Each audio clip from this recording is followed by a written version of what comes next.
We didn't quite set it up right this semester in Canvas. So I hope I didn't solve one problem and create two new ones. So will you let me know as you work on today's and this next week's response and discussion about our presentation today, if there are any problems? But I made some changes, and everybody also got the benefit of doing perfectly this last seminar. But we remind you, and Echo, who helps me a lot, we want to make sure everybody's making at least one comment by Monday.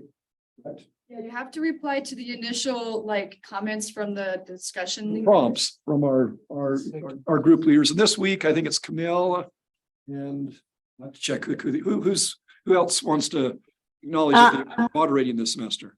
Gloria here online. Behind you. Okay, awesome, Gloria. So Gloria and Camilla will give me some prompts within a couple hours. I'll post it to the discussion group. You have till Monday at midnight to put your own discussion, your own response, your own thoughts in response to the prompts. And then you have by Tuesday to comment on two of your peers. Okay. That makes sense. Any questions? Very good. Are we ready to turn the time over to our dear friends? Kind of. Tech is ready? Yes. Okay, awesome. I'm ready. Do you say a prayer usually or? Yes, we did already. Oh, you did. Yes, That's my eyes there. It was in Chinese. I remember now. You said my name even. So I'm like, that's the one that I understand. Brandon's one of our alumni, and we are honored to have him with us. And he and MJ, who he will introduce, have been so helpful to our advanced instructional design, our product development course. And we're grateful for you, Brandon. And we're grateful for the work you and MJ do for a larger group, the church and others with English Connect. So the time is yours, and MJ, welcome. Hey, well, thanks. Great. I have to put it in backwards, but that doesn't matter, right? Okay. Okay, great. So let me hop over to the presentation. We'll just kind of jump into it. So maybe MJ, maybe a probably good way to start would be to have you and I just give brief introductions. I'll go first. So I'm Brandon Luke. I graduated with a master's degree from this program several years ago now, because I don't recognize hardly. The only people I know in the program, I've met you outside the program. So that means a whole cycle has kind of gone through. Although I know some people from my back in the days of continuing education. So it's good to see you. So my background is in math education, which some people consider a foreign language. So it kind of makes sense that I'd end up with English Connect. And I am the Learner Experience Manager is my title. And that's who I am. My wife also graduated from the program. She's the one that introduced me to it, and I'm grateful for that. So we're both graduates. Yeah. Your experience, is that the same as UX? What's that? So is that similar to UX? There's overlaps with it, but user experience is not just their interaction with just like one artifact, but their overall journey through an entire program or course. So from the first time they hear the word English Connect or get a pass along card, mapping that out and helping understand what is the process or the experience like from that first experience all the way through. They've now exited the program and are either in BYU Pathway Worldwide, or they've gotten a better job, or whatever their outcome was they were seeking to obtain. Like just mapping that, first off, understanding where we can make it better, faster, more seamless, more enjoyable and delightful, more effective. And then working with the team, MJ and other people on our team to identify initiatives and follow through on them and making sure that they happen and we improve the experience for the students. So there you go. MJ, do you want to go? I'd be happy to. So I'm MJ. I am the curriculum manager for the English Connect program. So my background's in ESL. The TESOL is what my master's is in. I taught for a number of years in adult education programs in the Boston area. So immigrants and refugees needing to learn English. And then our family relocated to East Africa, to the country of Rwanda. We were there for 4 years and there did some teacher training, did some job training, trying to figure out how to help people get skills that'll get them jobs in a place that's pretty tough.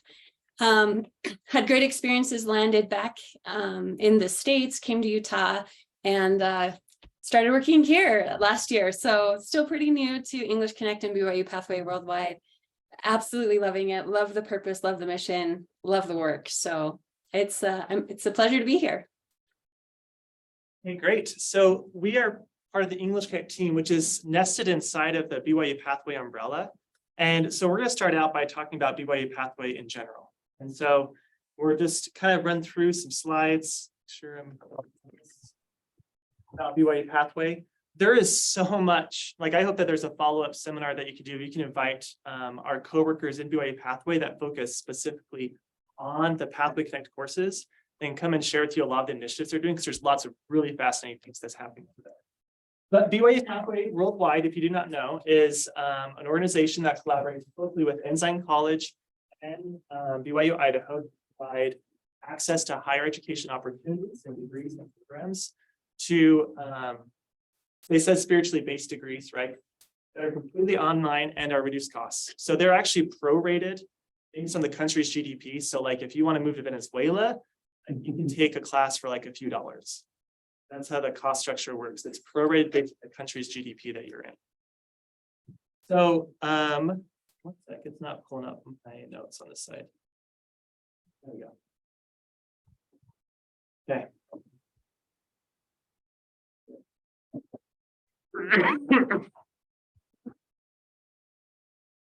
So as of 2020, I don't have numbers for 2021. I was able to find them in our templated documents that we had. But in 2020, we had 57,000 plus learners just in BYU Pathway, okay, just in those programs alone. And that was across 188 countries in all 50 states. And yeah, that's a lot. Last year, I know we surpassed 60,000. And we're doing a lot of work right now to prepare our systems and our processes to be able to handle the hundreds and thousands and more. So we're trying to get ready for scalability because it's a huge, there's a huge demand, and we've had to turn away a lot of opportunities in certain places because we weren't ready to scale that quickly. So the next slide. Now it's MJ. MJ is going to talk to us about sort of BYU Pathway strategy, which if you know about strategy, it's about strategy helps you know not only what you're going to do, but also what you're not going to do. And this was our founding strategy that we've kind of kept ever since the beginning. So.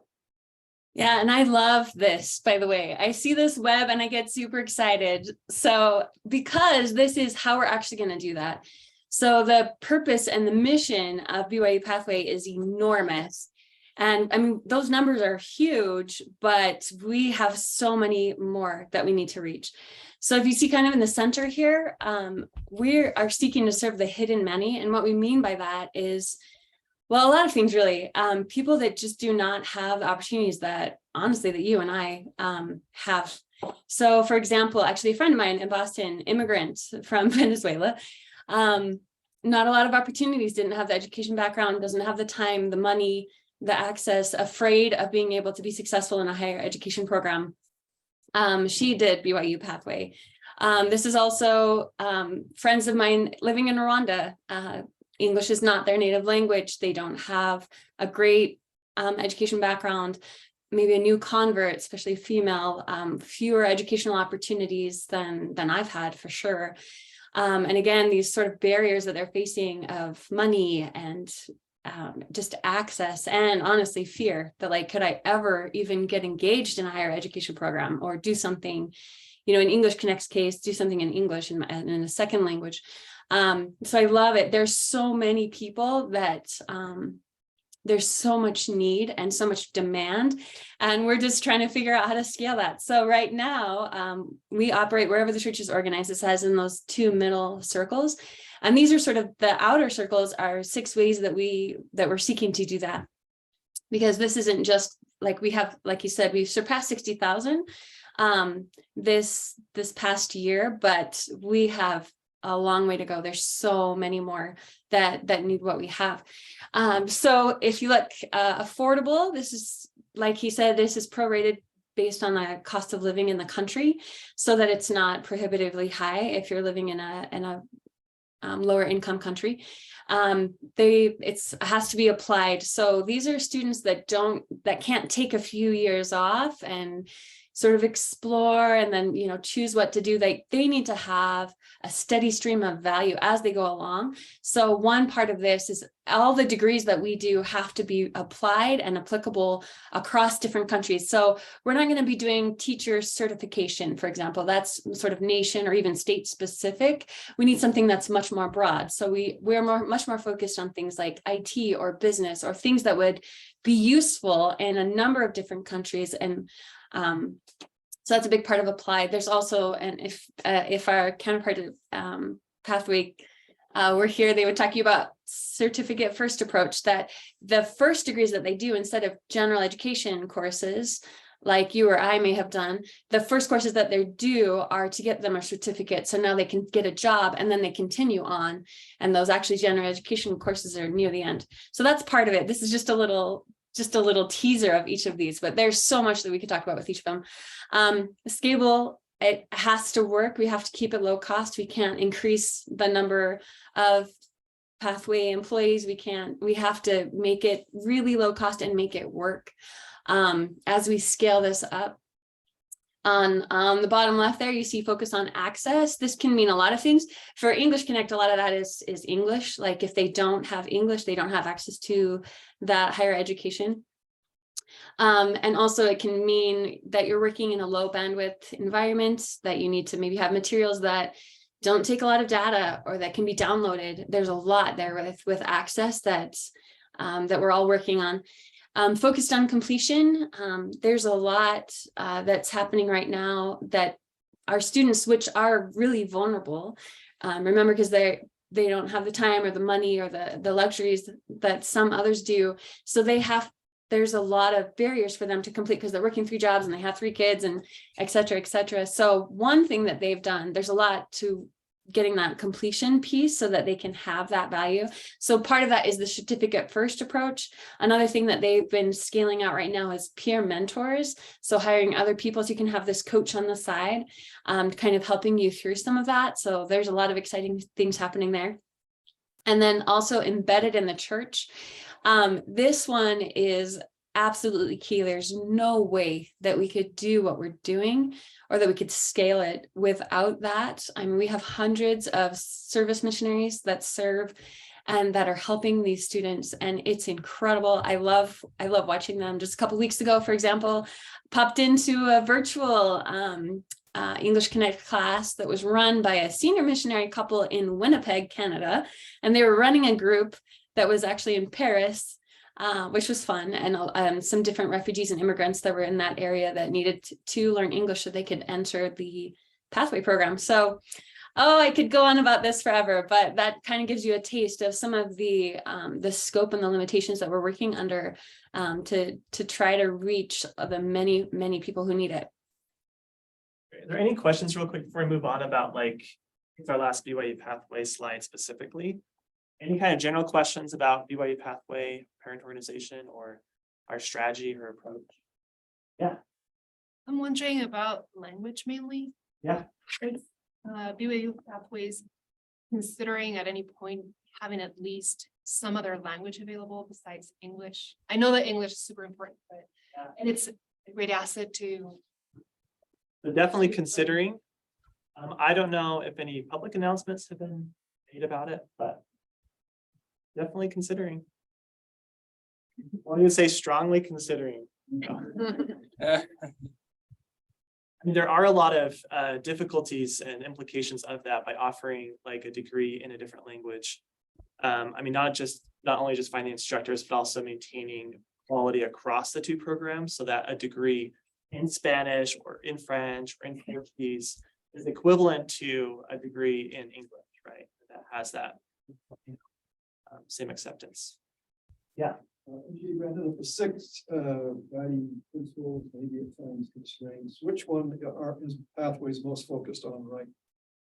Which one would you say that, the president and maybe the Board of Education is most concerned about? Is it completion? What is the completion typically? So the completion one's interesting. MJ, I don't know if we want to talk about It sounds like you've got affordable down. It sounds like you've got embedded church down. So the access, MJ, before I say anything, why don't you go first, MJ? What do you think is, based on the initiatives that you've seen, what do you think are the ones that we're focused on most? Oh, that is a really good question. I think access is a big part of it. There's a lot on like the IT side, trying to make things downloadable, low bandwidth, in places where the resources are small. I've seen a lot of there. I see a lot on focused on completion as well, with the rollout of peer mentors to help. So you have a student that maybe has completed or is in farther along in the pathway program, now going back and mentoring and sort of being hired as a part-time mentor to people that are in the preliminary course, because they've piloted some different things there and seen tremendous success there. And that's a lot lower cost and a much more scalable to have a part-time sort of student employee. It keeps them going too. So it has benefits for both than to hire, an instructor at a university is much more expensive than getting a little peer that's farther along in the program, but that can help you with some of that. So that's a big thing that a lot of people are excited about. I don't know what you would say, Brandon, those are two that I've seen a lot with. I think that we have active initiatives, there is significant effort that's touching on every single one of these. Yeah, I would agree. Some of them touch several of them, like we're transitioning to a new SIS, a student information system. Before we had a homegrown one, and now we're going to a out of the box one. And that's definitely scalable, but also focused on access very heavily in those kind of quadrants, because it's really important, like as we get bigger and bigger and bigger, hundreds of thousands, maybe even 1 million students in our program at any given time, like you have to have a system that can support without failing and falling apart. And the ones that we've elected to go with, it already has millions of users in it. It's not gonna blink with us coming on board. So, yeah. Just wondering if you have initiatives right now to help increase the capacity of these students to be learners, to be effective learners. Students' ability to regulate their learning, to do other things that will make them successful is challenging, especially for students, especially for learners who maybe haven't been successful in the past or haven't had opportunities in the past. And it seems like that's kind of an essential piece to making their learning self-sustaining beyond what we have to provide. Totally. About your efforts there. Well, especially because our program is not like on a campus, right? I mean, these are people who are in their homes, around the world, and maybe they know someone else in the program in their neighborhood. Maybe they don't. They might be the only person in their city or community or ward, that's going through the program. So those kind of skills are important. I don't know if I could speak to like the pathway side of that, because I'm not like steeped into their curriculum as much as the English Connect, but we are going to talk about something we call principles of learning later on. That's where we've created in one of our programs is called Agent of Learning. But we do talk about and are trying to have ways to do it. But it's in an updated resource. I don't have like evidence of like success yet, besides anecdotal. We went and did a study down in Mexico where we tried out our curriculum for a month and for a few weeks actually, and got to see about 5 lessons and did some surveys for the students and saw evidence that it's helping them. And then in the discussion, they were talking about those kind of ideas of self-regulation that were good, but like I don't have anything like great on it yet. Yeah. Will the Pathway Connect portion of Pathway serve as scaffold for easing Yes. students into the classes? Yes. They do that for a year before starting their semesters, before they start their certificate classes. Yeah, totally. And also the gathering, or they do the weekly gathering that helps scaffold. Yeah. You guys are just gonna have to, invite James Finlay and Sarah Jackson down. They're gonna talk to you about that. They're gonna talk to you about how they shortened it from a year to a little over a semester and saw no decrease in student performance and how they measured that. And there's a lot of great things. I'm just giving a teaser out there. You should invite them next. So let's jump to English Connect real quick. Just as an overview of the English Connect program. Right now we have 3 levels. You have English Connect 1 and 2 that are in charge of helping someone develop basic conversation skills, basic English, ask and answer simple questions kind of thing. And then English Connect 3 is designed to help prepare people for BYU pathway. So there's a lot more academic curriculum inside there to help prepare them. And that's the program as of right now. We are exploring additional courses and things in the future, but that's our offering right now. One thing I want to make you aware of too is our English Connect for Missionaries product that launched I guess that was 2 years ago. 2021, yeah. That's 2 years ago. That's crazy. Is that right, MJ? I thought it was last January it launched. It was like 2 months before I was hired. So it was actually just a year ago. Yeah, so that's why I'm like 2021, that's not right, but It's 2022 2022. 21, it should be 22. Okay. Okay, I was a math edge, so kind of threw me off there. But what that program is missionaries have been given permission from the missionary department while they are on their missions to begin studying English for an hour a day. Well, depending on the mission president determination of how much time for them to spend on it. Weird. So they use the English Connect 1, 2, and 3 curriculum to be able to do that. And that's a game changer. In case you were like, I don't know, how many of you served a mission with someone who didn't speak English? Wow, a lot of you, okay?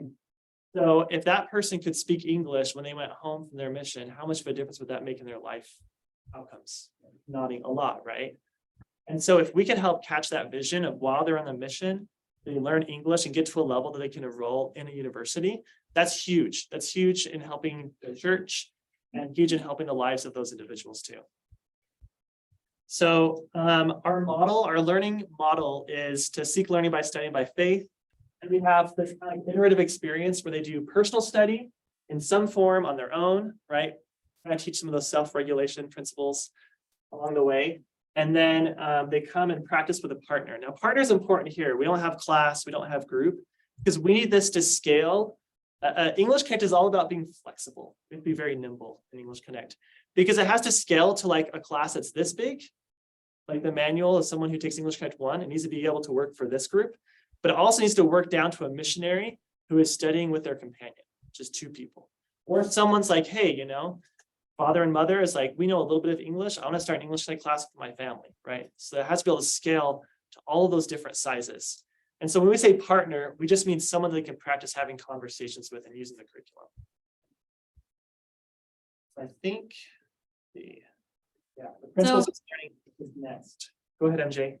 Yeah, so as you can see here, this seek learning by study and by faith, like how do you take that scripture that we hear that, how do you operationalize it, or how do you really apply it, and how do you teach it? So go ahead and go to the next slide, Brandon.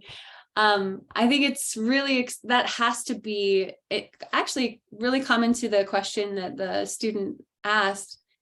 How do you help students become sort of self-directed? How do you get them to partner with God in their studies so that they can go farther than they could on their own? So this is a challenge that English Connect was kind of digging into for quite a while to develop what are principles that we can teach students so that they can learn by study and by faith, as it says in the Doctrine and Covenants. So if you want to just turn to your buddy next to you or chat amongst yourselves and think, what would you include if you had this task of you need to teach these students who may not be in areas where there are lots of members, who aren't in a classroom, who are studying on their own? What would you include to teach them sort of principles of how they can learn by study and by faith? So I'm just going to give you guys a little bit of time to think about that and chat about that. Because I worked with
5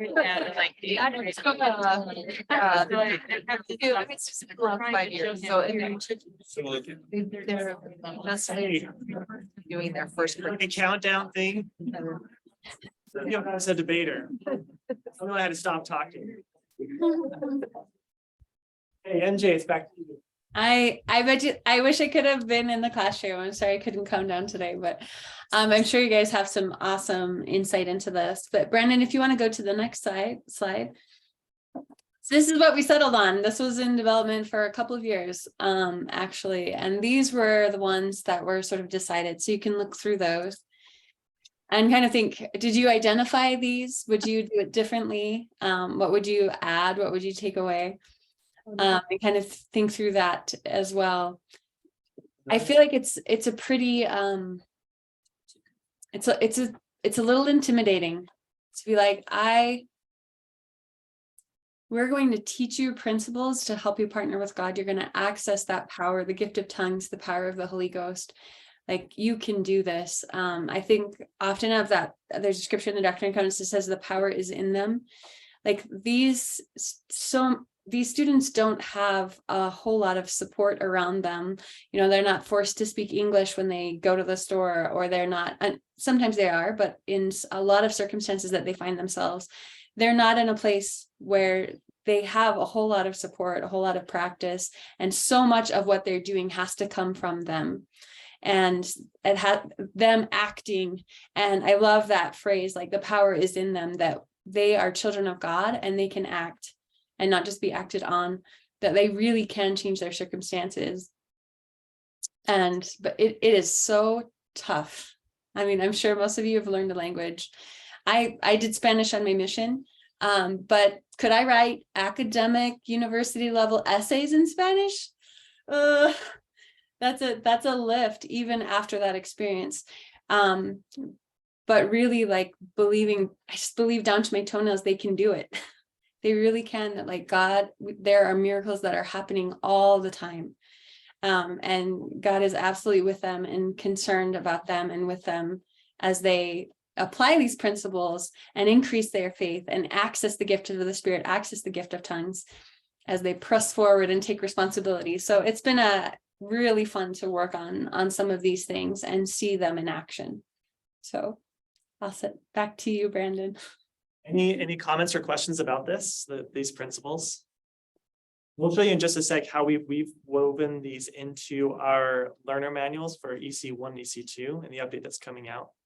But I was also curious if there's anybody that's like, you totally missed this, or yeah. I mean, I think this is really awesome. I'm just wondering, it seems like developing confidence and faith in these principles is also a journey. Yeah, Like totally. developing confidence that God is gonna help me do something that's beyond my capacity to do. So what experiences do you have with students growing in these areas, and help, what kinds of things do you do to help them grow in their capacities in these areas? That's perfect, because MJ is going to talk about kind of like how these are the principles that we try and interweave not only into like the learning experience, but also like just little things with the messaging of how we send out, because we send a weekly email out to our EC3 learners, and we want to echo these themes and to reinforce those ideas in ways that is going to encourage them and help them see it. We try and grab, like we have student testimonials where they highlight these different principles in them. When we see it, we grab those testimonials and we'll share them out with the students. But inside the lessons themselves, we invite them to study a principle of learning and then to go into it. MJ. I was just going to say also, to going to his question, we have quotes all over the place with that. Like, here's one: I can feel the power of God in every gathering with my classmates, and now I won't give up. Like, I love that. Another person, when we were in Mexico doing some of this like testing. That's a student that said that. Yeah. When I accomplish little goals, I will achieve my goal, be a bilingual person, and help others in this country. That's a student as well. Or when we were sitting in Mexico, the person I was chatting with, she told me this is gold. She read the principle, it was like believe, the first one, like believe you're a child of God, like you have this potential. This one, right? I think this one that's up that he has up there. And she was like, this is gold. This is gold, you know, just tears in their eyes. Like, especially if you have been in a situation where you haven't been told that you're a child of God with infinite potential. It's priceless, and it's like paradigm shifting. Like I really can do this. So this right here, what he has is the personal study section. So kind of what he So showed. just quickly note, like, this is our own like iteration mock-up. It's being produced by the church's publishing department, and it's gonna look like the Come Follow Me manuals and very pretty. This was our Word document version. Just want to give that caveat. Like, This is they're what like, it's so ugly. What are you doing? Like, it's better, don't worry. This is what we've been taking and testing around so that we can iterate and make it better. But as you get, so this is one of the principles there. So as he had with the little circular chart, there's personal study, and then they come to the conversation group. So they study on their own, and they're working through some of this material, and then they come to the conversation group, and hopefully most of the time that they're sitting there, they're talking and they're interacting and they're really practicing. You'll notice that this is actually translated. It's slated for 60 languages right now. This is in Spanish. And the reason that we have that is that those spiritual principles of learning, like we went lots of different ways over time as we were testing and iterating with this. But we realized that if we really want to be able to teach English, and we really want to have God's power and have the Spirit, then we need to, then if we start with a spiritual discussion based on a scripture, and we do it in the native language, we invite the Spirit, we invite them to grow their faith, and also to grow their fellowship with each other, where it's whether it's in person or virtual, they have those experiences sharing with each other how they have felt God strengthening them or empowering them. It brings, just as we've watched it work, it just brings this beautiful spirit, and it just uplifts the whole group, and they're feeling more empowered. So they start with this actually in the native language before they dig into English and start to go through that hard slog and practice. So they study it personally at home, and then they come to the group and talk about some questions that refer to this, and again in the native language, and then they jump into English. Any questions about the principle of learning section and what it looks like in the manual? I just have a comment. Yeah, go for it. I work with Brandon and MJ on this a little bit, and I think that this is what makes English Connect different from, you can learn English in lots of places, you know, in English for free even. But this is what makes English Connect special, is the principles of learning, having and learning about your divine identity, and that can help you in your learning and your goals. And I love that. One thing it's interesting, because having this at the beginning of the lesson in some of the classes, and MJ referenced kind of the quotes that some of the students said, like, this is gold. Like, one of the, I mean, if you've learned another language, like, there's a lot of anxiety, like when you go to a class, and like fear of like speaking.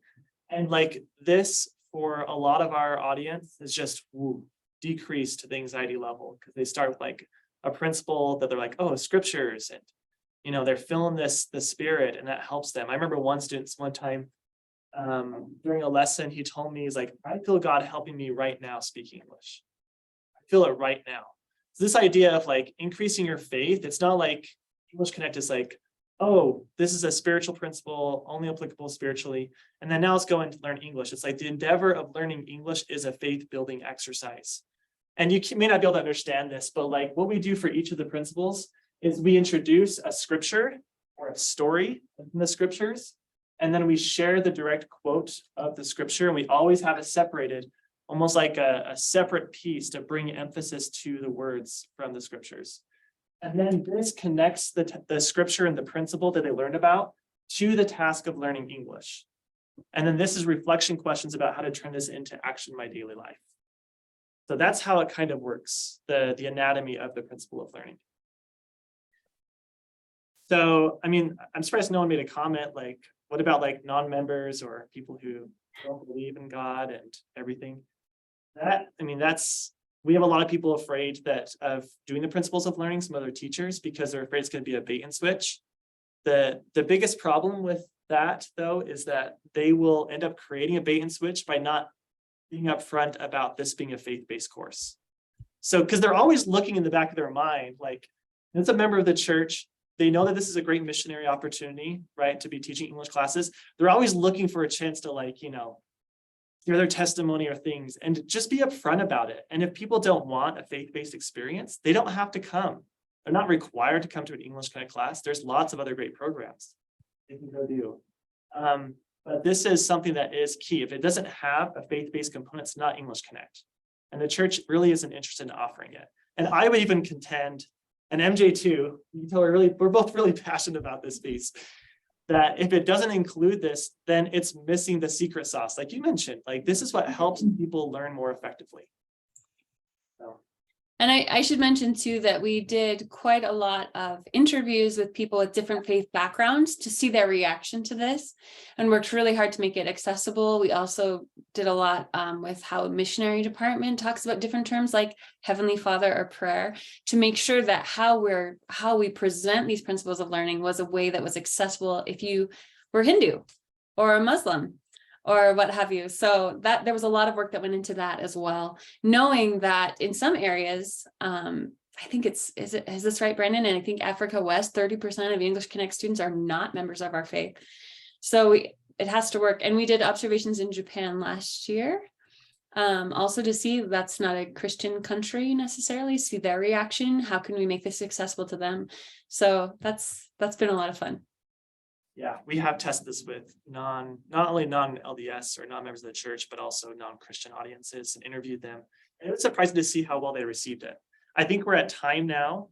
Is that correct? We're done at the quarter two. We go till 10 to technically.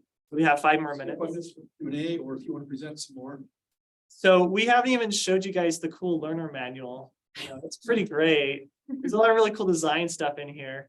And I actually, yeah, I'd hope to open this slide up and just like, you're all instructional designers, and just have you like take a look at it and just say, what do you see in here? Like what design elements do you see that we did, or our approach?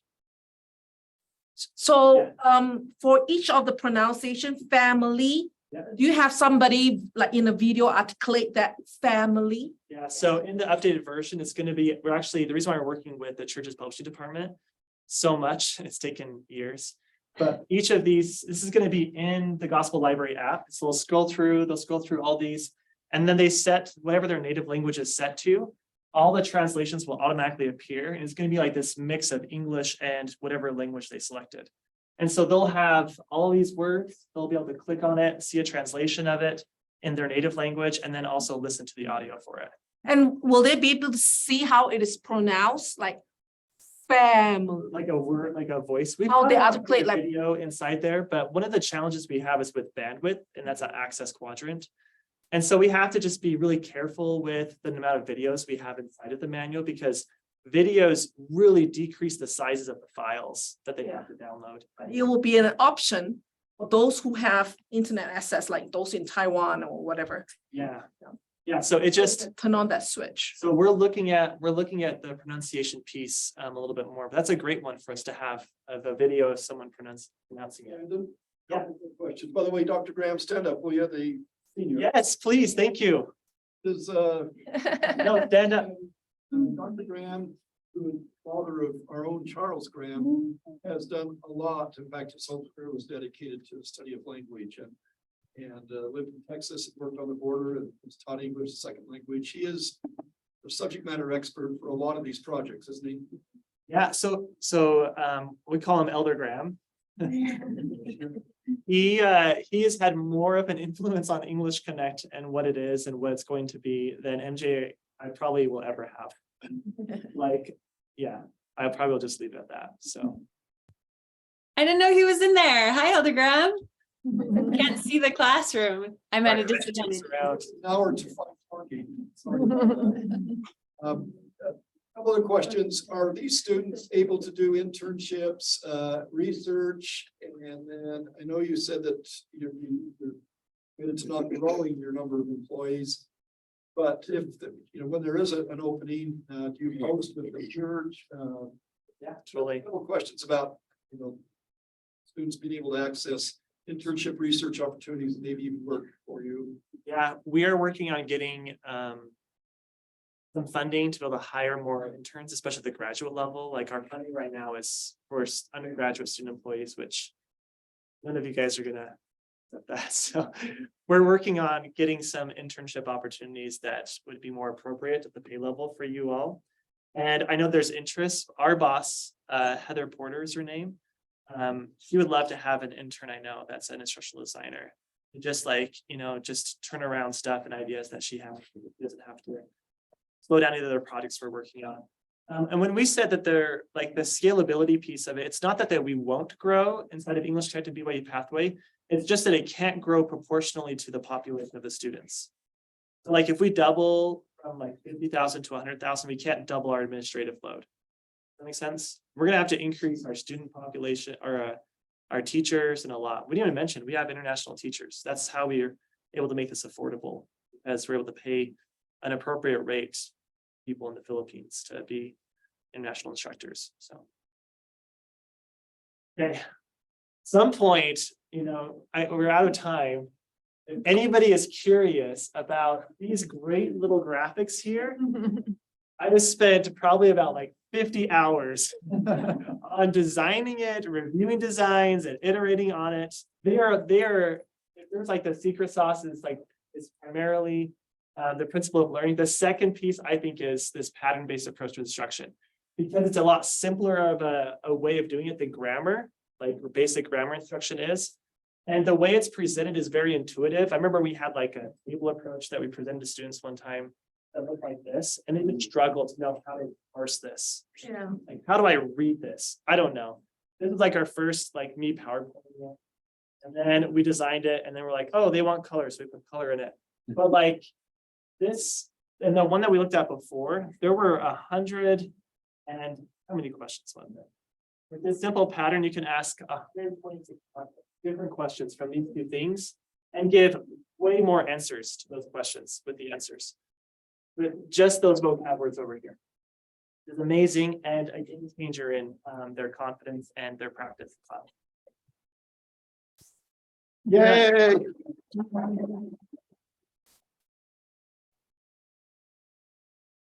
A roll for you, MJ, and Brandon too. Thank you very much for all you both do. This was outstanding, and we need to have you back. We will. Bernice, if you'd be kind enough to bless this wonderful soup that's waiting for us. And in the next week, we'll have a presentation on service learning by the